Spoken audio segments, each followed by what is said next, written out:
under the light. He'll give you strife. He's Todd. He's tall, he's mean, he's labeling machine. He's Todd. Rides a motorbike, he'll tell you what it's like. He's Todd. Don't know what he'll say, he'll scare the kids away. He's Todd. He's Todd. Hey, everybody. Welcome back to, I think it's the 90th edition of BS with Todd. And never in my life did I think that we'd for 3 years into this now. And so today's show is going to be a little bit different. I always talk about, it's always product centric, and, we talk about, the testing, and we talk about everything. And we talk about manufacturers and how labeling fits in, with that. And a little bit before the show, I was talking to my guest, and he actually did his due diligence. He must have had a really eventful weekend, but he did his due diligence and went back through some of my shows. And he goes, Todd, I took a look at some of this stuff and, really didn't see much. And he's absolutely right. And so what we're talking about today is training. All right. And during some of the shows, when I'm talking to Chuck Bowser, Steve Cowles, or Tom Jallo, or on and on, we do talk about the industry. And, take a look at me, all right? And most of the time, it's not all about me. My wife tells me different, but, I was doing asphalt and concrete in Carlsbad, California, when my brother Sam reached out and says, hey, I'm starting this company. And I said, what are you doing? He goes, well, pulling cable. I had no idea what the hell he was talking about. So I actually jumped ship in the city of Carlsbad and moved to Azle, Texas. And we started this little company.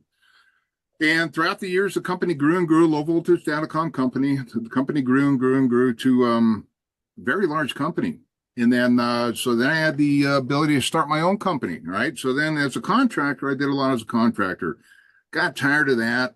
And what did I do after that? I went to work for a manufacturer's rep firm. And not my cup of tea. Not my cup of tea, right? So then I went to work for a distributor, a very well-known large distributor. And again, not really my cup of tea, right?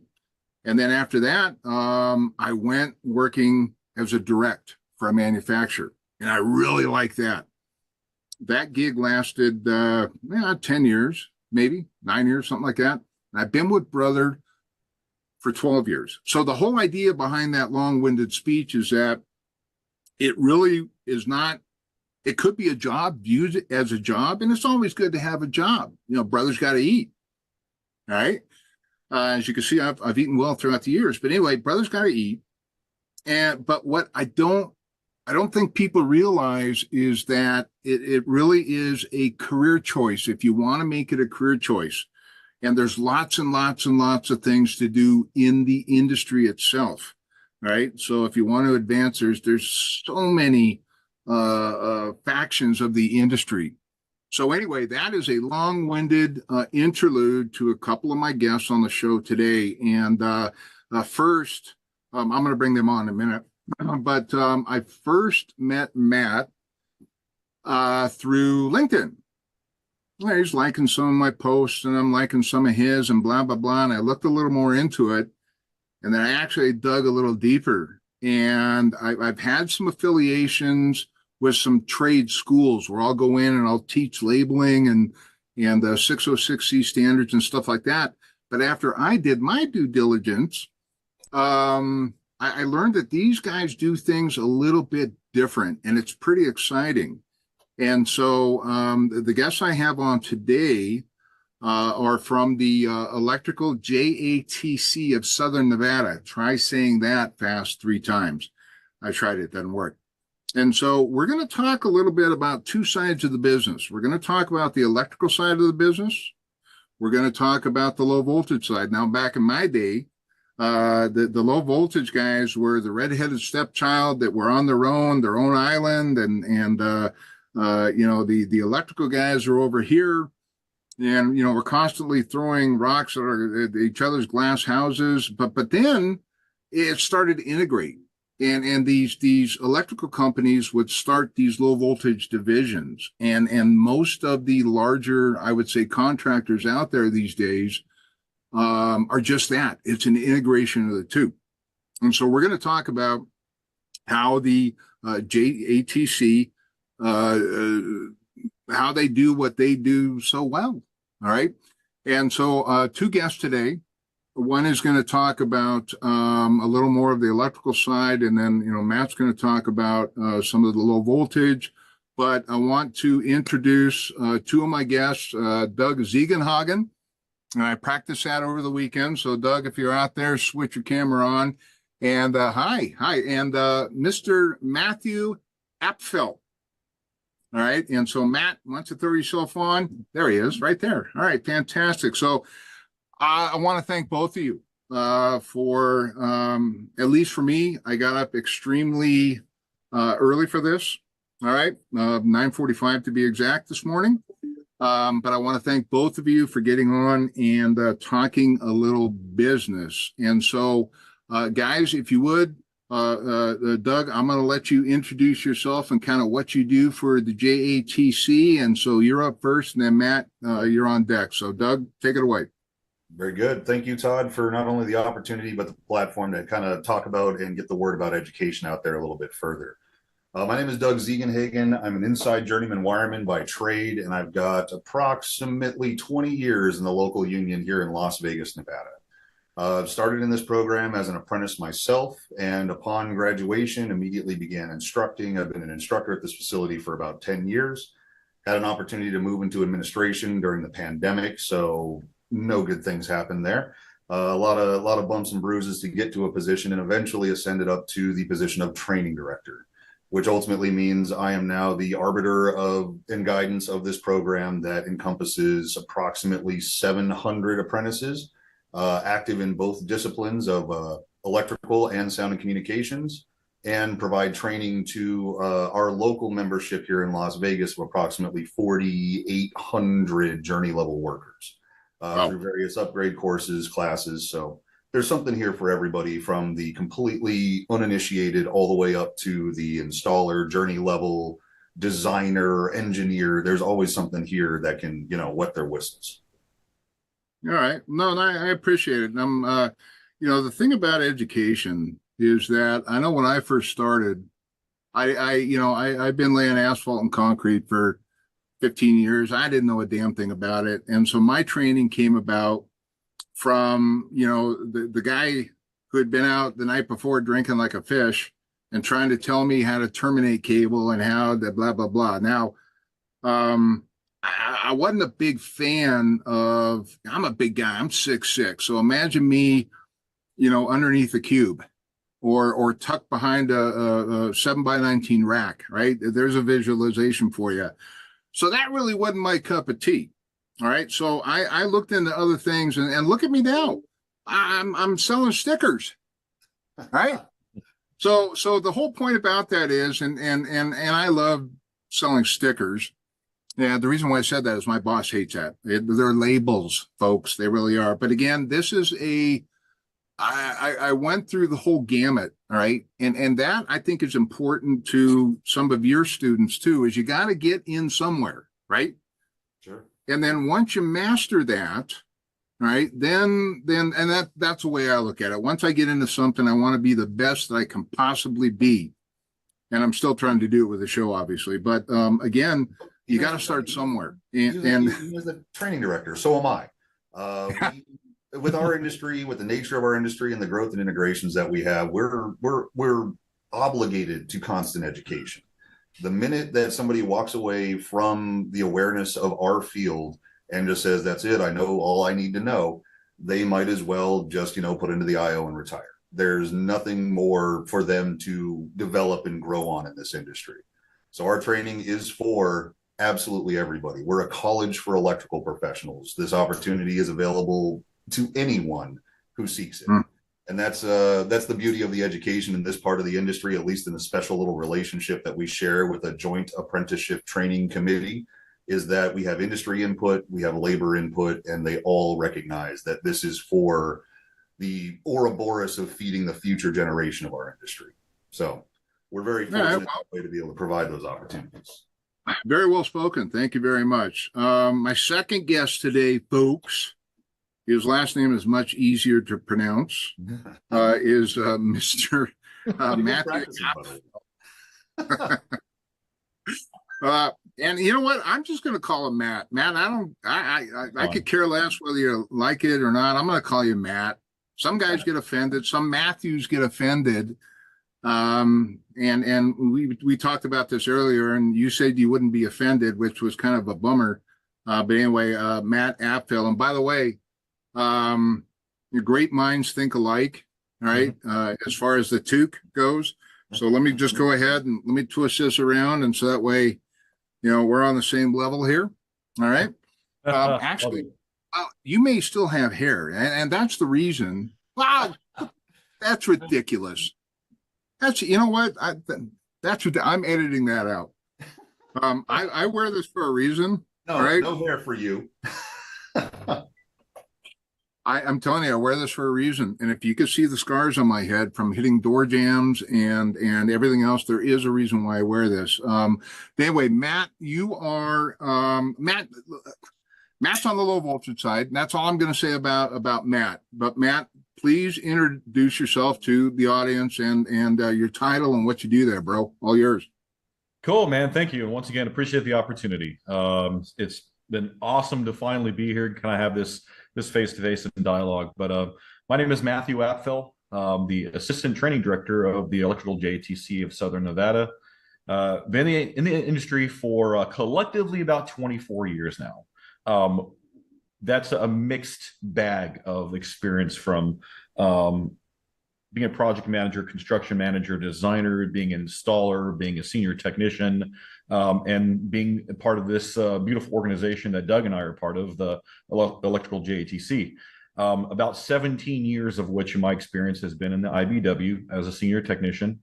And it's been awesome. It's been awesome. One of the things that I really like about my various opportunities I've had is that mixed association, all of the different opportunities that I have been part of, and all the privileges that I've seen, as far as whether it was just an instructor in front of the classroom, or actually being able to write course content and material and help spread that out to our instructors and all of our students, whether they're registered apprentices or journey level workers. And that's been great.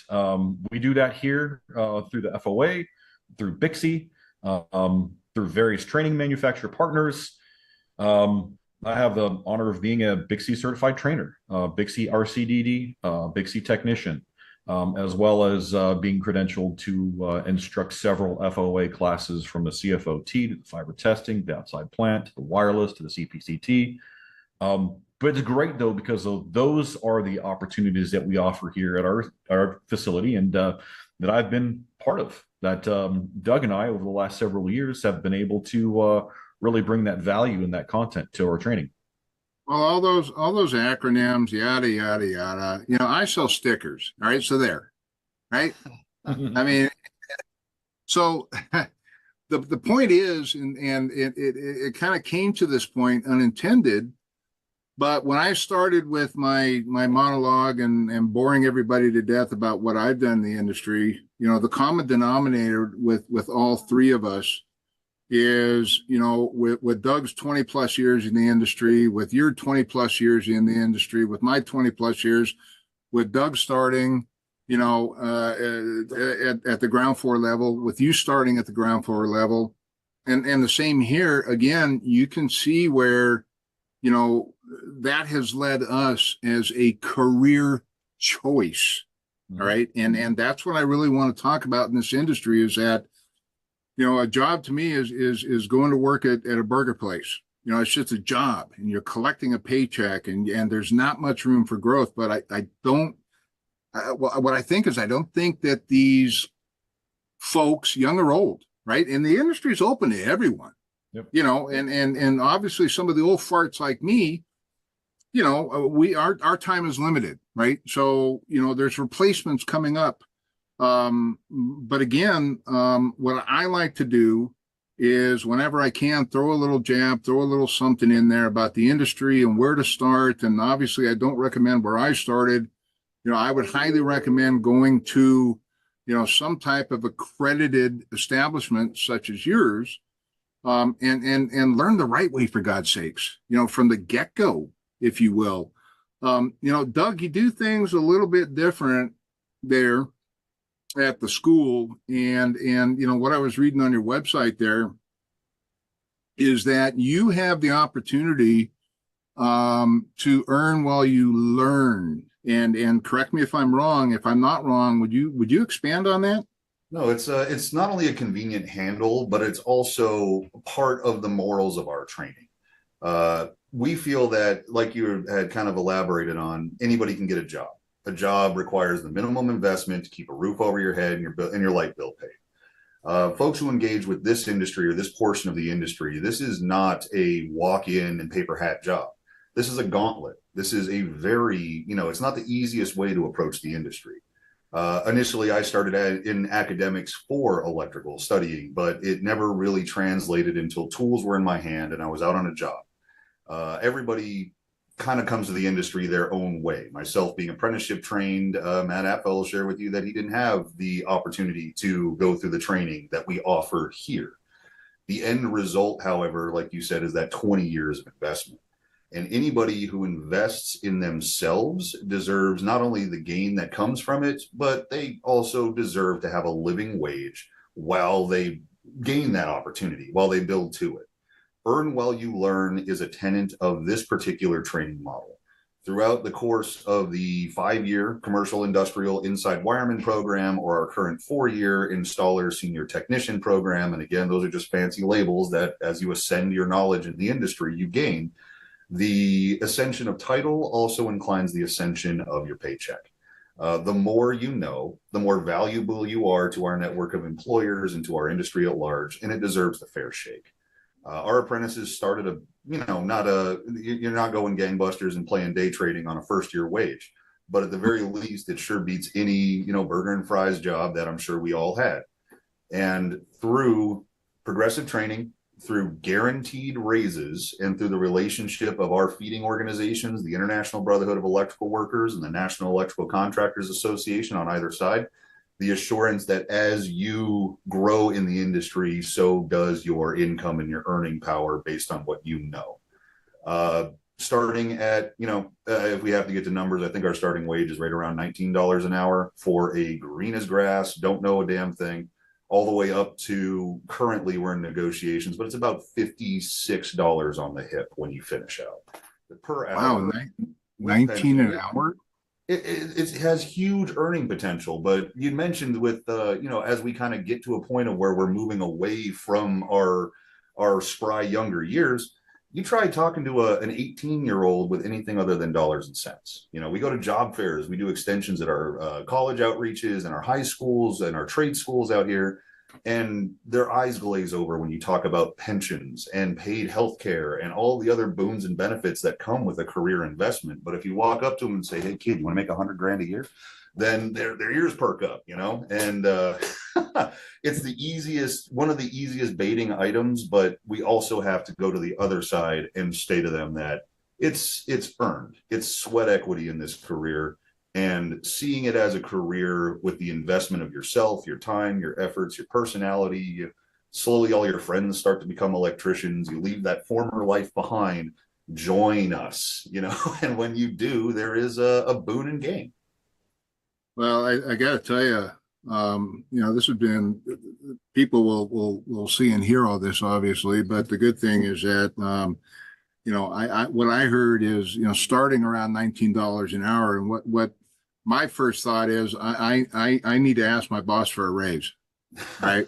I was going to say, I started. But anyway, you know what? And that in itself, and I'm really glad you touched upon that, because that, in reading through some of you know, the about the school on the website, that's one thing that really stuck out. And when you open up the website here, the first thing it basically jumps out at you is ready to earn while you learn. And I'm like, well, you know what? There's not a whole lot of the trade schools that I teach at that basically have that in place. So that is fantastic, absolutely fantastic. Yeah, the sector of the industry that I won't even say competes, because we're all focusing on education and personal betterment, but the different approach is a significant investment that models, you know, a traditional 4-year college. And I know most kids in, you know, the last couple of generations have been promoted that idea of, you need this college degree to be successful. You need this pathway. You need to sign a student loan agreement at 17 that you're going to pay a building $200,000 and gamble that whatever the hell they teach you in there is going to be a value to the job market in that time frame. It's a strange, when you pull back the onion layers, it turns into a very strange proposition. Honestly, for as different as ours is, I feel it's the most straightforward.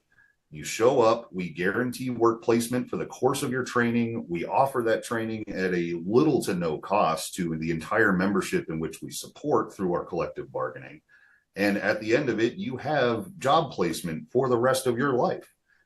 You have an opportunity to work in every major city in the contiguous US, Hawaii, Alaska, Canada, Mexico, 15 foreign countries, Guam, Saipan. This training is not something that just is relevant to one particular institution. And for an apprentice trying to attach, it's not a paid model. They don't have, you know, that front load burden of a student loan to gain this training. And not being facetious, we are a college. All of our courses are accredited. All of our members have an opportunity to engage in, you know, professional accreditation, of course, with all of our acronyms. But, you know, the betterment of and the higher education access that this facility and this model offers is so completely unique. You know what? I concur 100%. So, Mr. Matt, I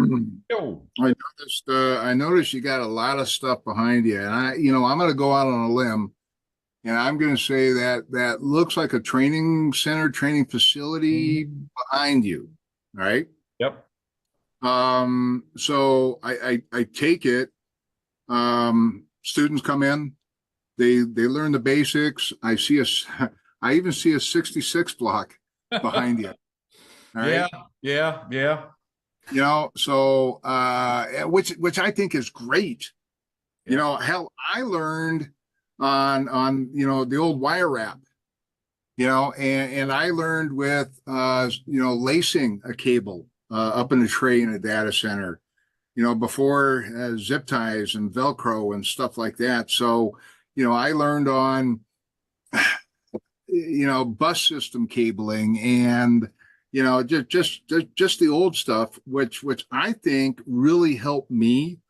You know, I guarantee you don't see a lot of 66 blocks, but the thing is, if you ever run into a 66 block and you don't know what the hell it is, you're going to stand there and stare at it, make phone calls, and you know, maybe look it up on YouTube. But again, you know, you're charging your customer an hourly rate for that. You know, whereas I love the idea of some of the old school stuff behind you, and I take it that's still an active training, you know, piece of what you're doing, right? Yeah. Oh yeah. And I'll pan around a little bit here, but literally I'm sitting inside of one portion of our voice data, video, information communications technologies lab. And yeah, we have a lot in here. And that's because all of the training that we offer, not only is it all accredited, but it's relevant. And yeah, we're forward facing, we're looking toward what's in the future. But also we have to be relevant with what we've seen in the past decades for what type of, voice installation did they have 1982, was it on 110? Was it a 66 block? What was it? What types of systems are going to be operational that our technicians and our members will be walking into? So we kind of have to give them a full spectrum of training.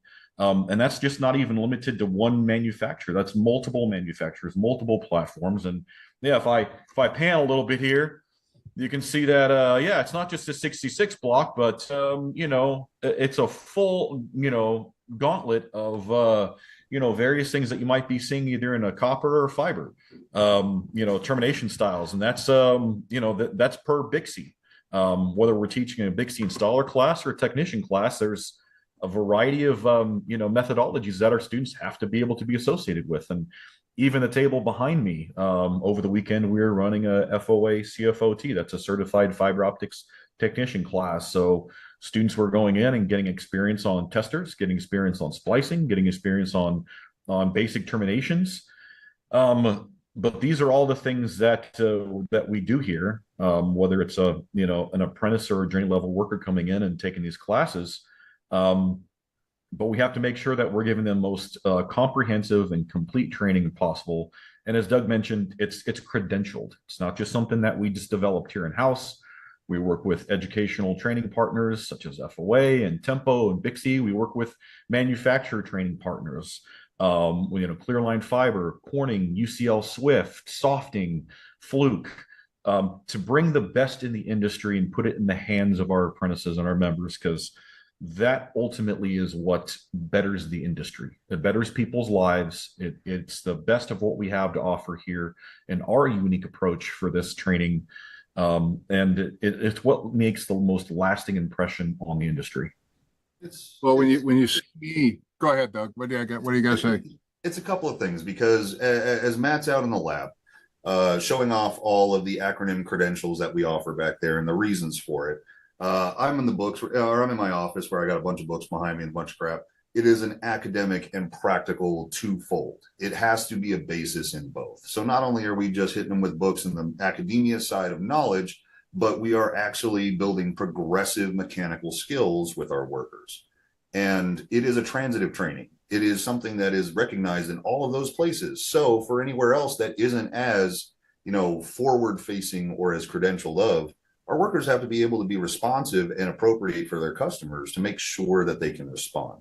We're knocking down the Tropicana in the next few months. We're getting ready to forward facing there to build a new athletics stadium. Don't tell Oakland we stole their last team. But in doing so, maintaining a building like that was one of the original fixtures on the Las Vegas Strip, they aren't as fast to modernize.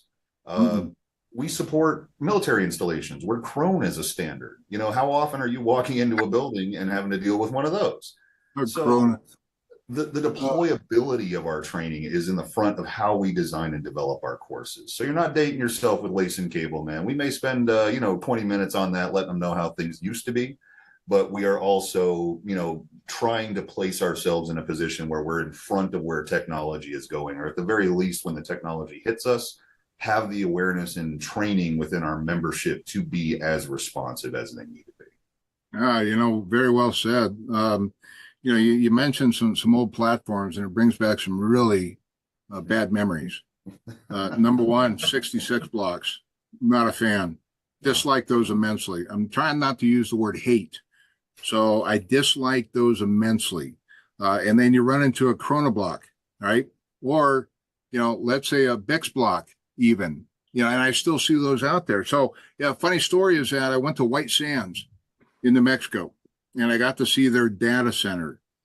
And their wire wrap terminals, their telephony terminals with the wire wrap, they're still live and working to this day. And the guy swears, of course, the guy was, about 104 years old running that data center, but he had the adage of, if it works, don't fix it. Now, I can agree to disagree, right? Or disagree with him wholly, but you know what? If it works for them, that's fine. But again, looking around your wall there, and the reason why I look this direction, Matt, is not to take my eyes off you, but I'm looking at, your ground bar up there. I'm looking at the 66 block. I'm looking at your cross connect wire that you have in back here. And I saw that butt set earlier. And it brings back a lot of... Get out of the way, Matt. Show off the lab. We're not here to see you, bud. There you go. Wow. No, Well, you know what? And that's fantastic. I mean, I love, love, love, love the concept where you start basically at the ground level, you know, like I did. Only you have somebody that is a hell of a lot smarter than the guy I learned from, that is running you through the process of doing this. So, you know, speaking of partners, I see a partner over your right shoulder, and that would be a softing. Mhm. And Tom Jallo, if you're listening, if you look behind my right shoulder, Tom Jallo, do you see anything missing? Well, he's got one. Now, I'm going to make you the offer again, Tom Jallo. If you send me just a dummy unit, I'll put you up there. But no, I again, Softing is one of our partners as well.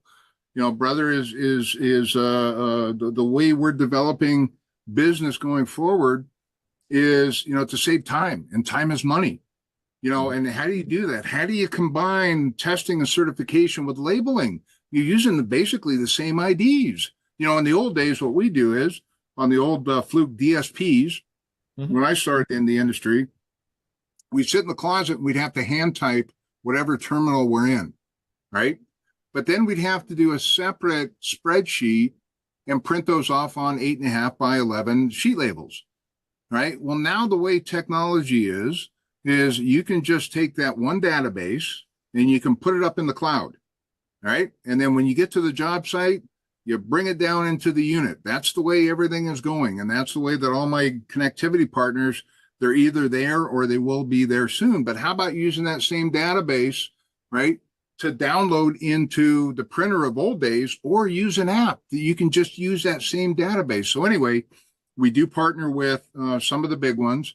As you said, Matt and Doug, you know, with Fluke and with Softing and Trend and AEM, and there's some more on the horizon, I guarantee it. But one of the things we're doing now is we're reaching out to connectivity partners. Same thing. You're working off a database. Damn it. Take that database, do the one database, and it's kind of a one and done. Because now you can label, all right, off that same database in the field versus taking it out there. So and Matt, I know that I'll probably get a raised eyebrow on this. And I had one of these around here earlier. Damn it. Anyway, patch panel port spacing. Crap, I had one. Anyway, one of the biggest things we run into out in the field, I got to get my crap together, man. But one of the things that we face, very true statement, but I've been saying that for the past 20 plus years. Port spacing on patch panels. Right. What we do in the old days is we'd take something like this. No, and this was actually my printer when I was out in the field. All right. I think it's the PTD 210 that uses paper labels. And believe it or not, there's still people out there that use these things. And please don't use these anymore. But what we do is I stand in front of a rack and I go A01-01 space. A01, right? Yeah. And you're always a tick off. Always a freaking tick off. And anyway, one of the things that we've done is we've developed a patch panel ruler that when you open up one of the kits we have, the printer kits, I can't believe I don't have that. I showed it last time. You know what? As soon as we're done, I'll find it. You watch. That's the kind of luck I have. But anyway, one of the things we developed on a bar napkin, and I remember this. Well, I kind of remember drawing this thing out. But anyway, it's a patch panel ruler. And any technician can take it out into the field, and whether you're using an old Avaya or an old Lucent or an old AT&T, you know, or something like that, you can actually measure that port spacing, and then you're never a tick off, right? So one of the things we're doing, Matt, and I know we'll talk about this going down the road. I think is going to be beneficial to what you're doing in the lab, is that we are connecting with connectivity partners. Connectivity, yeah, we're connecting with connectivity partners. And what I'm doing is I'm creating templates based upon those patch panel SKUs, and I'm loading those into the new app. So picture this, especially for the younger crowd, because they seem to like these damn things. I'm more touchy-feely, all right? So anyway, the whole idea behind this is that you go out in the field and then you whip out this patch panel. The patch panel's got a part number. That part number is already built into the app. So you tap on that part number, right? It's already built. And you connect a database that somebody has sent you from the office.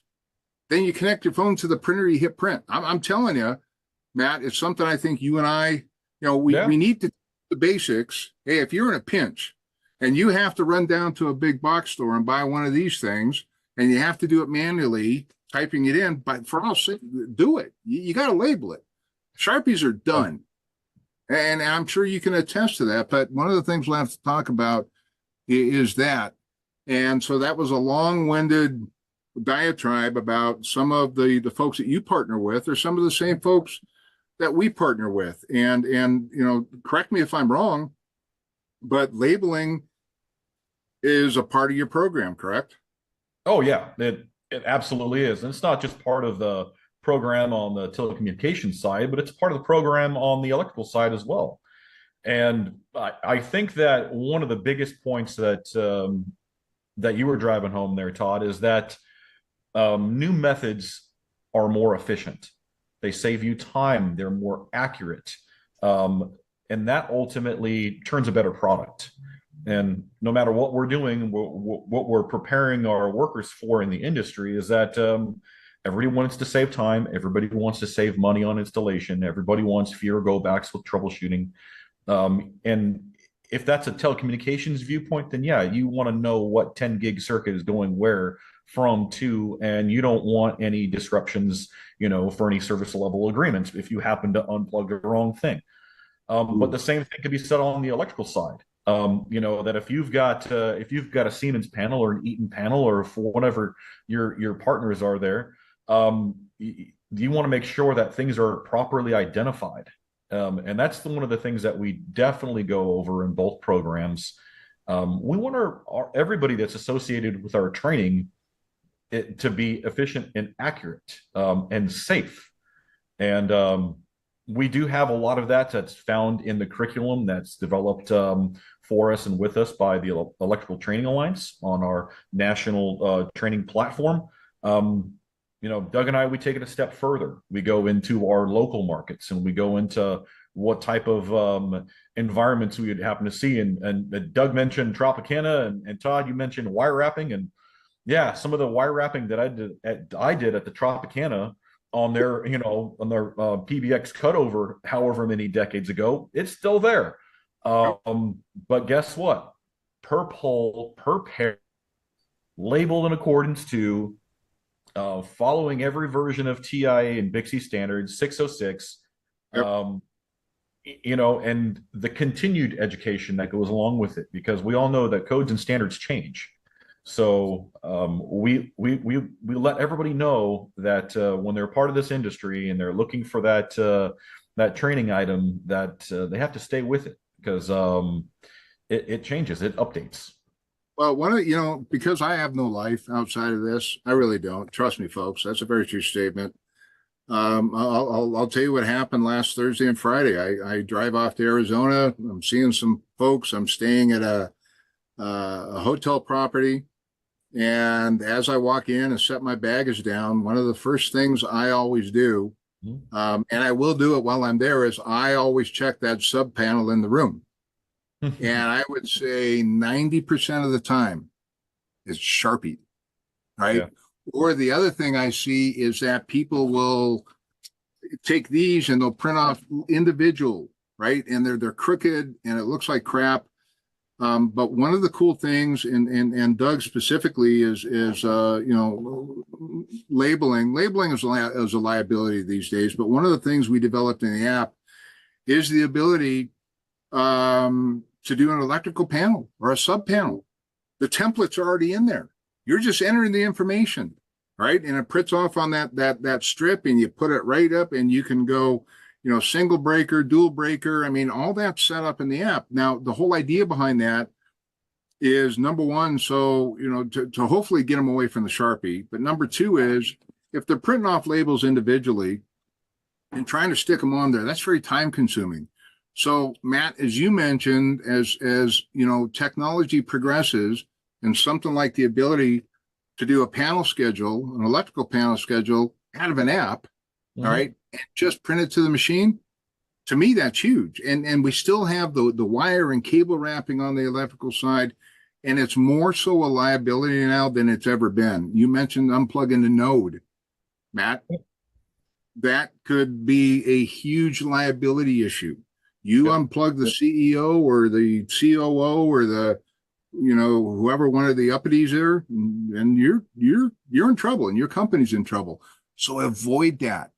Right. And identify it. And so again, these days, and I didn't want to go off on a labeling tangent here, but these days it's very important. And it's again, just as the way I view it, just as an important part of that job, whether it be infrastructure, OSP, if you're doing DAS, I don't care, WAPs and APs, and security is another thing. The access control, it all needs a label. And if they're going through the JATC and through Doug and Matt's program, well, by God, you're going to know how to label correctly, right? That's a very bold statement, but I'm comfortable with that statement, saying that you are going to learn you mentioned 606. I'm out there beating my chest all the time about 606. The NEC is a little bit different. The NEC is getting, it used to be in the NEC, we recommend to label, now it's a little bit different, so anyway, I want to thank both of you. So Matt, in closing, with what you're doing, as far as the instructor side and the classes side and stuff like that, anything to say to the folks out there? Any closing remarks or jabs or left hooks? No jabs and no left hooks. Just I really liked what Doug said earlier as far as opportunities being available for everybody. And one of the biggest aspects of our collective organizations, whether that's the Electrical Training Alliance, IBW, NECA, our own local chapters and whatnot, is that we build communities. We offer opportunities for careers, for people to have that lifelong association and ability to feed themselves, their families, and provide a future with generational wealth opportunities. That only comes with a career, and proper training and credential training is the best way to cultivate a career. And that's what we do. And we are constantly looking for opportunities and ways to make what we do better, and additional opportunities for forward thinking and looking. So, appreciate you, Todd. Appreciate Brother Labels for this opportunity. We're with you. We know that by communicating with everybody in the industry that we're a part of, not only on the labor side, but the business side as well. That's how we're going to be successful. We also partner with College of Southern Nevada. As Doug mentioned, we're credentialed. Our apprentices are earning college credit. So we're not just the college alternative, we are college. So anybody that wants a career in this industry, the electrical industry as a general, should definitely come to talk to us. Definitely come and see what we have to offer. And if it's not a right now thing, we get it, but it's maybe later, maybe when. But sometimes it just starts with a communication, with a simple conversation. Well, I think, you mentioned accreditations and, college and stuff like that. I mean, you're looking at somebody who basically, top of his class in the School of Hard Knocks, and those credentials didn't come that easy, for me to reach the level of where I went to school. But no, it's a great opportunity for folks out there. Doug, anything to say before we wrap this up? Certainly. And to the points that have already been kind of expressed on this one, this is an opportunity. It is publicly available. We, do everything we can to promote and access this industry, not maybe to a specific manufacturer, to your points. We view, we view manufacturers very differently in our particular organizations, because they're not just vendors. They're not just people trying to sell. We are nonprofits mostly. All JATCs within this umbrella of training supported by our national organization. We're not commoditizing education or our population. We view, you guys as training partners. You're spending all this time in development on these brand new systems. You talked about using the cell phone and the apps earlier. Labeling, though primarily prominent in the sound and communications field, absolutely in the power and energy field, we absolutely need to maintain that, because especially in our our particular corner of the world, downtime is, significant loss. And it just takes one, bad trip. It just takes one poor breaker label and you're shut down half a casino floor, or you've disrupted a manufacturing process. Something just as simple as maintenance and upkeep, which is why when you're offering these solutions, we're not only focused on the folks who are already invested in this career making it happen. We want to make sure that training partners have an opportunity to have access and display the right way. Your development hours, your process hours. We are in education at large, and in the construction industry, we are at a generational precipice. We have more folks leaving the electrical industry than we do really joining. And the methods of training and the methods of attachment have changed so significantly, from a newspaper ad saying, hey, we got a career opportunity, to, everything's coming through on a cell phone. We live our world on, we live our lives on a little 7-inch screen in our pockets. So being able to have connectivity partners and maintain that pulse of industry is what makes our training partner relationship so valuable.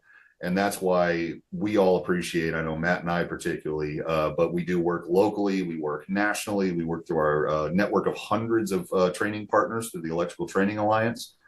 And what really sets us apart is that our industry cannot be mutually exclusive. We require input from all sources, from all agencies, because only through that tribe are we going to be able to provide the most relevant, career sustaining training for anybody who attaches to this facility. It is our constant strive. I appreciate Matt for always assisting me and being my counterpart in his particular division of the electrical industry. And the growth is always there. There's always going to be something new in our industry, something new to grow upon. And I would only encourage, in closing, just anybody who's attached to this, find or gain that continuing personal self-betterment. Find that education value near you. There's a JATC in your neighborhood. I absolutely guarantee it. Seek out these opportunities. At the very least, walk to the door and see if this is, if it's not for you, I don't hold a grudge. But if it is, engage and engage fully, because it only will serve better for your wallet and the industry at large. Absolutely. Well, I got to tell everyone out there, this has probably been the most articulate, intellectual show. I'm dead serious. I'm dead serious.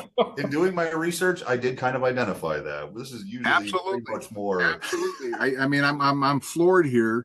But the way that you both vernacularized, your vernacularization. Oh, I like that. That one's mine. That's good. Trademark. Yes.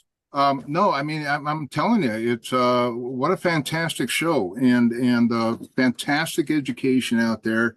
And normally it's it's a very lighthearted, although this is very lighthearted, but I got to tell you, just spot on. I want to thank you guys. Obviously your heart is in what you're doing, and you're able to articulate that and get that to the masses out there in a great way. And so again, a little bit of a different subject matter for me, but I find it extremely interesting. I find it extremely valuable. My son didn't know what to do, and he was going to ASU, and he wanted to be this, and he wanted to be that, and we started looking at what he was going to make out of college, and it's like, you got to be kidding. And so he kind of took his dad's path. He's still going to graduate ASU, but I said, why don't you take a look at the industry? And I said, son, look at me. He goes, Dad, I don't know about that. I'd rather not. And yes, Well, he did. and he's working for a distributor now out in the Phoenix area. And again, I think it's only a start for him. Now that may be his career path. That may be. It wasn't mine. It wasn't my cup of tea. But you know what? It's a great way to get in the industry, as a whole. And so, again, I've done pretty well in the industry. Obviously, all three of us on this call have. The industry has been very, very good to us. And I want to thank both of you for coming on and sharing your wealth of knowledge with the audience out there. And what we'll do is at the end of the show, gentlemen, I don't call many guests gentlemen, so you know what? This is a damn good show. I'm telling you right now. Don't but anyway, I'd be insulted normally. I'm going to include your contact if you don't mind, but I'm going to include your contact information for the folks out there in case they want to contact you. And maybe they're not in Southern Nevada, but maybe you can help direct them on where to go if you don't mind. All right. But if you are in the area and you like what these guys are talking about, or if you're thinking about relocating, you know what? Here's a great opportunity for you. I do encourage you to reach out to the website to get a little more information. And the website is a great web address. It's basically earnwellyoulearn.org. Easy to remember, right? And this is their specific chapter that they have here. But if you're interested in more information, and I'll include this as well, go to www.earnwellyoulearn.org and reach out to these guys if you need any more information. If you have any questions, comments, or concerns about labeling, or if you just need some really good bad advice, reach out to me, folks. I'm always here for that. I'm a wealth of bad information, and like these guys, I'm willing to share that with you all as well. So again, I want to thank Mr. Doug Ziegenhagen. Did I get that right for the second time I've said it? I usually allow folks to be pretty loose with that pronunciation. Is it Hagen or Hagen? So anglicized, it's Hagen. So that's typically the go-to. Ziegenhagen. All right. Well, you know what? You're looking at a fellow Englandite here. So anyway, I think I said it right. So and then Mr. Matthew Apfel. I can't fail at that one. I know him as Matt going forward, whether he likes it or not. But anyway, Mr. Matt Apfel. And again, I want to thank you both for this very engaging conversation. And have yourself, everybody out there, a great rest of the week. And you all take care. And I hope to talk to you soon. Thank you, Todd. Thank you, Todd.